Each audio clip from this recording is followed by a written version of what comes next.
एक और अहम खबर दें आपको, पंजाब में पार्टी को फाल बनाने और बल्दियाती इंतखाबात का चैलेंज। वज़ीर आज़म ने पंजाब के सियासी हुकूमती उमूर पर अहम इजलास तलब कर लिया। इजलास में गवर्नर पंजाब और वज़ीर आला समेत वफाकी वज़रा भी शरीक होंगे। गवर्नर पंजाब चौधरी सरवर इजलास में शिरकत के लिए लाहौर से रवाना हो चुके हैं।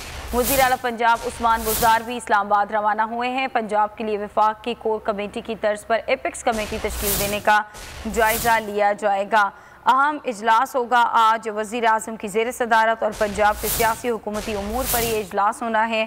इस इजलास में गवर्नर पंजाब भी शरीक होंगे और गवर्नर पंजाब इजलास में शरीक होने के लिए लाहौर से रवाना हो चुके हैं। इसके साथ साथ उस्मान बुज़दार भी इजलास का हिस्सा होंगे। पंजाब के लिए वफाकी कोर कमेटी की तर्ज पर एपेक्स कमेटी तश्कील देने का जायज़ा इस इजलास में लिया जाएगा। पंजाब की पार्टी को फाल बनाने और बल्दियाती इंतखाबात का चैलेंज है। वज़ीर आज़म ने पंजाब के सियासी और हुकूमती उमूर पर एक अहम इजलास तलब किया है। इजलास में गवर्नर पंजाब और वज़ीर आला समेत वफाकी वज़रा शरीक होंगे।